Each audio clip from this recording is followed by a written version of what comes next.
C'est évidemment ce matin une réunion de caractère exceptionnel puisque c'est une réunion de baptême. J'aimerais ouvrir la Bible qui est la parole de Dieu et lire avec vous ou pour vous quelques textes des Saintes Écritures. Nous lirons tout d'abord dans l'évangile de Matthieu au chapitre 3 et au verset 13. Matthieu, chapitre 3, verset 13. Alors Jésus vint de la Galilée au Jourdain vers Jean pour être baptisé par lui. Mais Jean s'y opposait en disant « C'est moi qui ai besoin d'être baptisé par toi, et tu viens à moi ?» Jésus lui répondit « Laisse faire maintenant, car il est convenable que nous accomplissions ainsi tout ce qui est juste. » Et Jean ne lui résista plus. Dès que Jésus eut été baptisé, il sortit de l'eau, et voici les cieux s'ouvrirent, et il vit l'Esprit de Dieu descendre comme une colombe et venir sur lui. Et voici une voix fit entendre des cieux ces paroles, « Celui-ci est mon Fils bien-aimé, en qui j'ai mis toute mon affection. » Je voudrais compléter par une lecture dans l'Évangile selon Luc, au chapitre 23, verset 26, une lecture un peu plus longue. Luc, chapitre 23, verset 26. Comme ils l'emmenaient, ils prirent un certain Simon de Cyrène, qui revenait des champs, et ils le chargèrent de la croix pour qu'il la porte derrière Jésus. Il était suivi d'une grande multitude des gens du peuple et de femmes qui se frappaient la poitrine et se lamentaient sur lui. Jésus se tourna vers elles et dit « Filles de Jérusalem, ne pleurez pas sur moi, mais pleurez sur vous et sur vos enfants, car voici des jours viendront où l'on dira « Heureuses les stériles, heureuses les entrailles qui n'ont point enfanté, les mamelles qui n'ont point allaité. » Alors ils se mettront à dire aux montagnes « Tombez sur nous » et aux collines « Couvrez-nous ». Car si l'on fait ces choses au bois vert, qu'arrivera-t-il au bois sec? On conduisait en même temps deux malfaiteurs qui devaient être mis à mort avec Jésus. Lorsqu'ils furent arrivés au lieu du crâne appelé crâne, ils le crucifièrent là, ainsi que les deux malfaiteurs, l'un à droite, l'autre à gauche. Jésus dit, « Père, pardonne-leur, car ils ne savent ce qu'ils font. » Ils se partagèrent ses vêtements en tirant au sort. Le peuple se tenait là et regardait. Les magistrats se moquaient de Jésus, disant « Il a sauvé les autres, qu'il se sauve lui-même, s'il est le Christ, l'élu de Dieu. » Les soldats aussi se moquaient de lui. S'approchant et lui présentant du vinaigre, il disait « Si tu es le roi des Juifs, sauve-toi toi-même. » Il y avait au-dessus de lui cette inscription « Celui-ci est le roi des Juifs. » L'un des malfaiteurs crucifiés l'injuriait disant « N'es-tu pas le Christ? Sauve-toi toi-même et sauve-nous. » Mais l'autre le reprenait et disait « Ne crains-tu pas Dieu, toi qui subis la même condamnation? Pour nous c'est justice, car nous recevons ce qu'ont mérité nos crimes. Mais celui-ci n'a rien fait de mal. » Et il dit à Jésus, « Souviens-toi de moi quand tu viendras dans ton règne. » Jésus lui répondit, « Je te le dis en vérité, aujourd'hui tu seras avec moi dans le paradis. » Il était déjà environ la 6e heure, et il y eut des ténèbres sur toute la terre jusqu'à la 9e heure. Le soleil s'obscurcit, et le voile du temple se déchira par le milieu, Jésus s'écria d'une voix forte, « Père, je remets mon esprit entre tes mains. » Et en disant ces paroles, il expira. Ce n'est pas une fin, mes amis. C'est un grand commencement. Christ est mort, bien plus il est ressuscité, il est vivant. Je vous l'ai dit en introduction de cette réunion, nous ne nous appuyons pas sur ce que peut pratiquer telle ou telle Église, et notamment en ce qui concerne le baptême. Le fondement de notre foi et le fondement de la mise en pratique de cette foi, c'est la Bible, la parole de Dieu. Il nous faut donc considérer attentivement l'enseignement du Christ, l'enseignement de ses apôtres et l'exemple que Jésus-Christ nous a laissé, y compris dans le domaine du baptême. Alors, concernant ce que j'appellerais la forme extérieure du baptême, vous le verrez, nos amis tout à l'heure vont être entièrement immergés. Le corps va être entièrement immergé sous l'eau.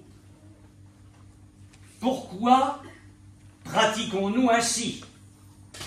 Pourquoi ne pas verser quelques gouttes sur leur tête? Pour plusieurs raisons. Il y en a 4. La première, vous vérifierez dans votre dictionnaire quand vous rentrerez à la maison. Enfin, moi je suis un dinosaure, vous vérifierez sur votre portable, c'est comme ça que les gens font maintenant.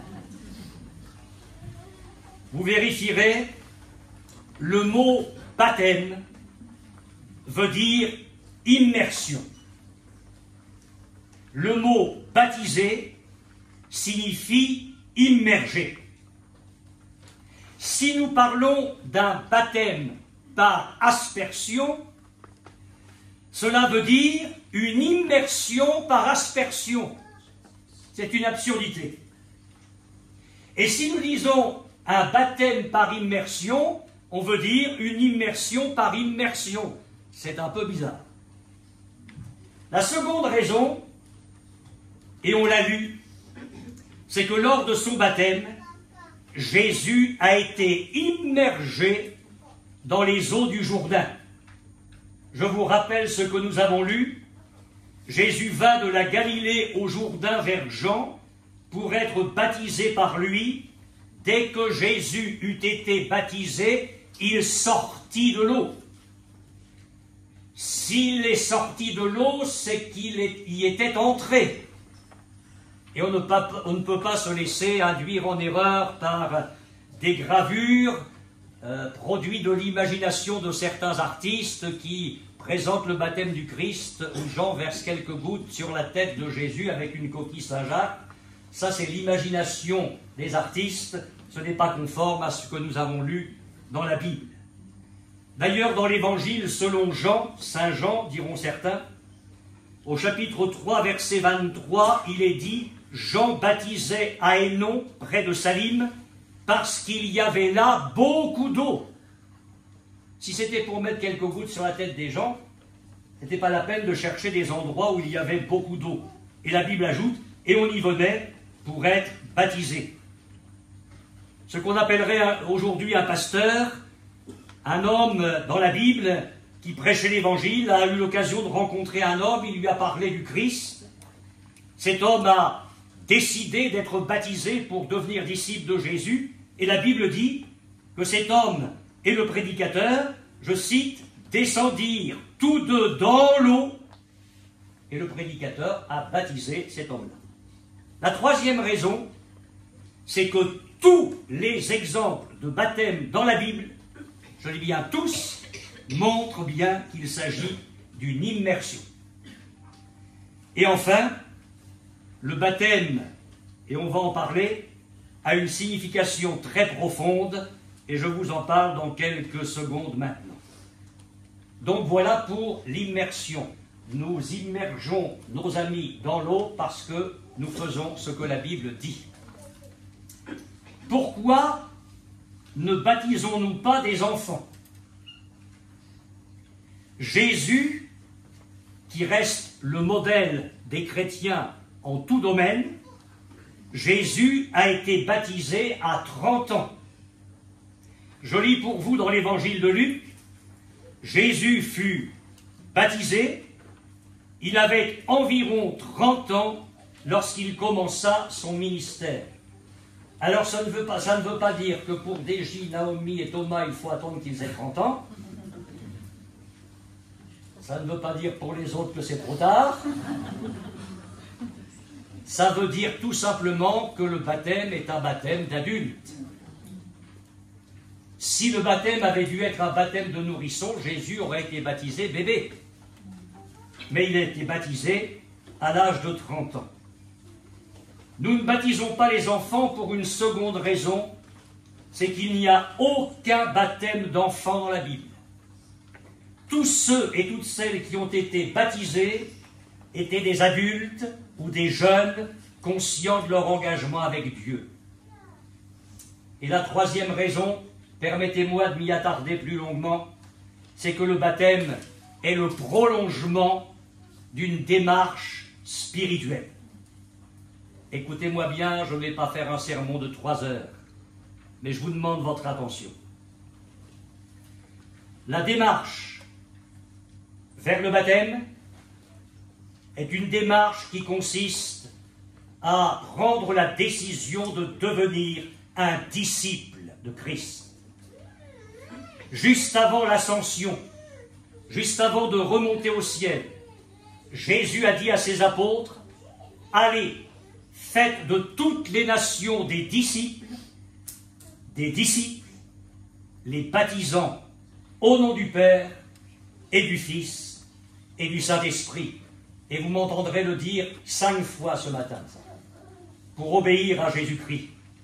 Et Jésus a ajouté, « Et enseignez-leur à observer tout ce que je vous ai prescrit. » Le baptême est donc un acte d'obéissance à Jésus-Christ, le moment où on choisit officiellement, solennellement, de devenir son disciple.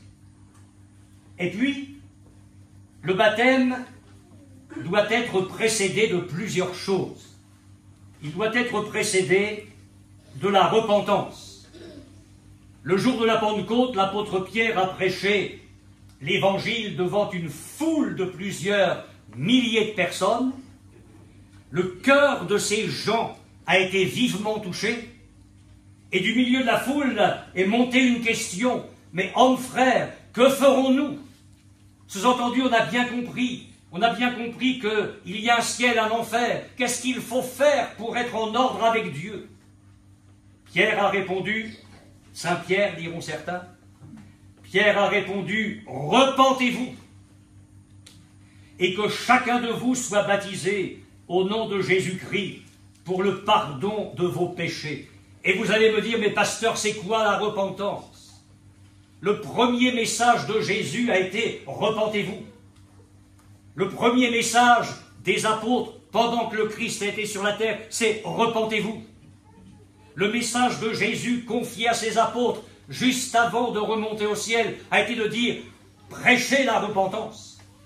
Et après l'ascension, le grand message de l'Église a été de dire aux gens repentez-vous. Mais c'est quoi la repentance? La repentance, c'est la prise de conscience à un moment donné dans notre vie, la prise de conscience de nos péchés. Oh, mais il doit être d'accord, mais je ne sais pas pourquoi il est comme ça. Mais il est d'accord avec moi. La repentance, c'est donc la prise de conscience à un moment donné précis de nos péchés. Cette prise de conscience amène un état de tristesse réelle, d'avoir offensé Dieu, qui est parfaitement saint, de l'avoir offensé en vivant loin de lui et de ses commandements. Et la repentance va donc déboucher sur un autre pas. Le baptême doit être précédé de la conversion. Le même apôtre Pierre, quelques jours plus tard, à nouveau devant une autre foule, a dit ceci, « Repentez-vous donc et convertissez-vous pour que vos péchés soient effacés. Vous allez me dire, c'est quoi, pasteur, la conversion? La conversion, c'est un demi-tour. Dans l'armée autrefois, mais moi j'étais dans les choux, dans l'armée autrefois, on ne disait pas demi-tour à droite, on disait conversion droite. Et l'armée, sous cet ordre-là, faisait demi-tour. La conversion, c'est un demi-tour vers Dieu. Et c'est la conséquence logique de la repentance. Si je me repens parce que je reconnais que ma vie a été un fiasco aux yeux de Dieu, alors je vais me convertir. Je vais faire un demi-tour. Je vais prendre la décision d'abandonner tout ce qui n'est pas de Dieu, de me détourner de la mauvaise voie pour marcher dans les voies de Dieu. Ce n'est pas l'acceptation d'une religion. Ils ne sont pas là pour entrer dans une religion. Je ne vous prêche pas une religion. Je ne suis pas pasteur d'une religion. Ils se font baptiser parce qu'ils donnent leur vie à Jésus-Christ. Et nous n'appartenons pas à une religion au sens où les gens l'entendent. Nous appartenons au Christ. Quand il y a eu le bébé dans le mangeoire à bestiaux de l'étape de Bethléem, Dieu n'a pas donné au monde une religion.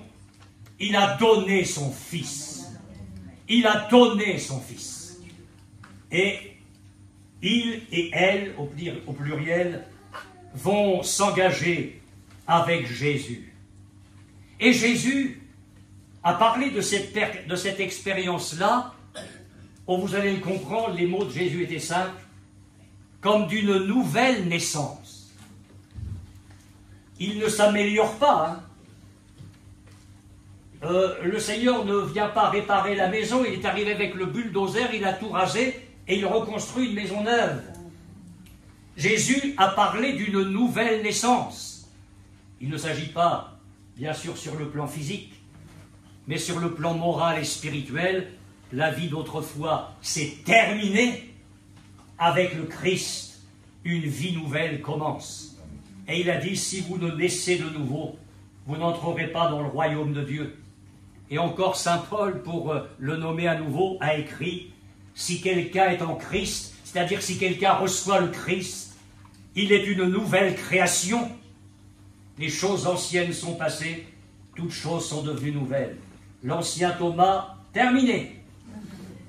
Eh oui, l'ancienne Cathy, l'ancienne Déji, l'ancienne Naomi, l'ancienne Laurence, on n'en parle plus. C'est une vie nouvelle avec le Christ. Une vie nouvelle avec le Christ. On ne vit plus comme avant, on met de l'ordre dans sa vie. Alors oui, j'en reviens à ce que je disais tout à l'heure, oui, le baptême est une immersion. Parce qu'au fond, c'est presque un cercueil. Dans quelques instants, quand je vais allonger dans l'eau et sous l'eau les baptisés, c'est un symbole. C'est pas rien. C'est pas rien le baptême. C'est un symbole. Le symbole de leur mort avec Christ. Et quand ils vont se relever, on n'y pense pas toujours parce qu'il y a le moment d'émotion, il y a l'auditoire qui est là, mais quand vous allez vous relever tout à l'heure et ressortir de l'eau, c'est le symbole de votre résurrection avec Jésus dans une vie nouvelle. Permettez-moi de citer encore l'apôtre Paul. Il a écrit dans la Bible, « Ignorez-vous que nous tous qui avons été baptisés, c'est en sa mort que nous avons été baptisés, nous avons été ensevelis avec lui par le baptême en sa mort, afin que comme Christ est ressuscité des morts, nous aussi nous marchions en nouveauté de vie. » Si, en tant que pasteur, j'asperge de quelques gouttes la tête des baptisés, il n'y a plus ce symbole de la mort et de la résurrection avec le Christ. Et puis je termine avec un point très important. Le baptême est précédé de la foi. Sur la feuille de chant, on a voulu mettre ce verset qui est au fond le thème de la rencontre à laquelle vous avez bien voulu participer. Et encore une fois, je vous en remercie. Jésus a dit, celui qui croira et qui sera baptisé sera sauvé. Le baptême par lui-même ne sauve pas. Jésus n'a pas dit celui qui sera baptisé sera sauvé. Il a dit celui qui croira et qui sera baptisé sera sauvé. Il n'empêche que les deux sont liés. La vraie foi, elle m'amène à obéir à Jésus-Christ. Alors là, mes amis, derrière le mot foi,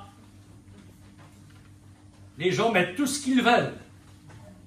Pour que les choses soient bien claires ce matin, de quelle foi parle Jésus?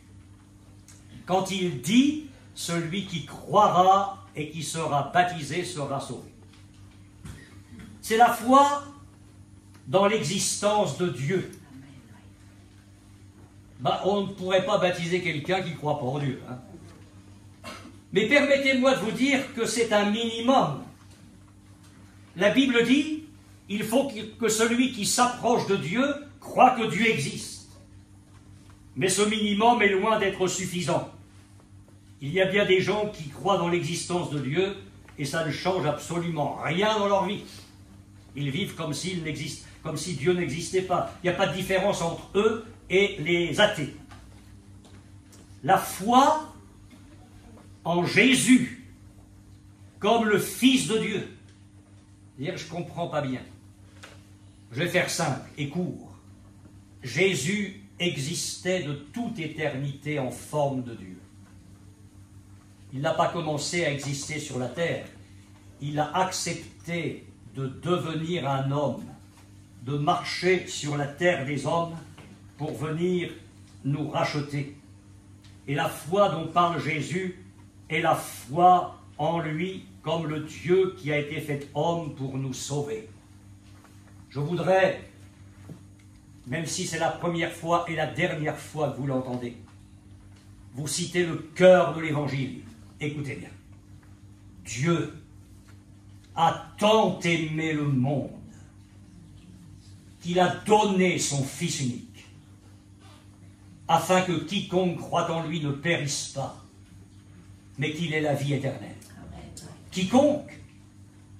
Mais c'est vous, cher ami. Vous pouvez mettre votre prénom derrière ça. Alors je vais changer le verset pour une fois. Dieu m'a tant aimé. Si chacun pouvait dire ça. Dans la foi. Dieu m'a tant aimé qu'il a donné son Fils unique afin que je croie en lui, que je ne périsse pas, mais que j'aie la vie éternelle. À un homme qui venait d'entendre le message de l'Évangile et qui, du même coup, s'était converti, là, en écoutant l'Évangile, parce qu'il ne faut pas 3 ans pour se convertir. À un moment donné, il y a eu de l'eau, et il a dit au prédicateur, « Voici de l'eau, qu'est-ce qui empêche que je sois baptisé ?» Mais je crois que Jésus-Christ est le Fils de Dieu. Alors ils sont descendus dans l'eau, et l'homme a été baptisé. Il y a un exemple dans la Bible où un homme était à quelques secondes du suicide. Tout était en train de basculer autour de lui. Plus rien n'allait pour le présent et pour l'avenir. C'était la panique et il allait mettre fin à ses jours. Je ne sais pas s'il y a ici une jeune fille, un jeune homme, une femme, qui a pensé au suicide. Au moment où cet homme s'apprête à faire l'irrémédiable, la voix d'un prédicateur se fait entendre. Ne te fais pas de mal. Et permettez-moi de vous le dire avec force ce matin, au cas où il y aurait quelqu'un qui soit concerné par ça. Je vous dis, ne vous faites pas de mal. Il y a mieux à faire que ça. Et alors que cet homme, du coup, vient se jeter aux pieds des apôtres en disant « Mais messieurs, mais qu'est-ce qu'il faut que je fasse pour être sauvé ?» Il entend cette parole « Crois au Seigneur Jésus et tu seras sauvé. » Et puis il lui annonce tout le message de l'Évangile. Cet homme reçoit le Christ et il est immédiatement baptisé. Celui qui croira et qui sera baptisé sera sauvé. La foi en Jésus comme le seul sauveur, mort sur la croix pour nos péchés. La Bible dit, il n'y a de salut en aucun autre, car il n'y a sous le ciel aucun autre nom par lequel nous devions être sauvés. Jésus a dit, je vous l'accorde, c'est très exclusif, mais Jésus a dit, je suis le chemin, pas un chemin, mais je suis le chemin, la vérité et la vie. Nul ne vient au Père que par moi. Toute la Bible rend témoignage que quiconque croit en Jésus reçoit en lui le pardon des péchés. Permettez-moi de vous amener quelques secondes sur ce mont que la Bible appelle le Golgotha, juste en face de Jérusalem, le lieu du crâne, tout simplement parce que le mont avait la forme d'un crâne. Il n'y a rien, excusez-moi, il n'y a rien d'appétissant. Des siècles auparavant, et c'est dans la Bible, des siècles auparavant, un prophète, en parlant de Jésus qui allait venir, a dit qu'il a été mené comme un agneau à la boucherie. Je voudrais vous parler de ce qui s'est passé sur cette montagne du Golgotha. On a lu le texte où on a dressé 3 croix. La croix du milieu, mes amis, c'est une boucherie. Jésus est allé de lieu en lieu. Vous l'auriez suivi sur les chemins de son pays. C'était extraordinaire. Vous ne pouvez pas enlever ça, c'est un fait. Que vous y croyez ou non, c'est un fait. Que vous crachiez là-dessus ou non, ça ne changera rien. C'est un fait. Et nous l'avons expérimenté dans nos propres vies. Jésus est capable de tout faire.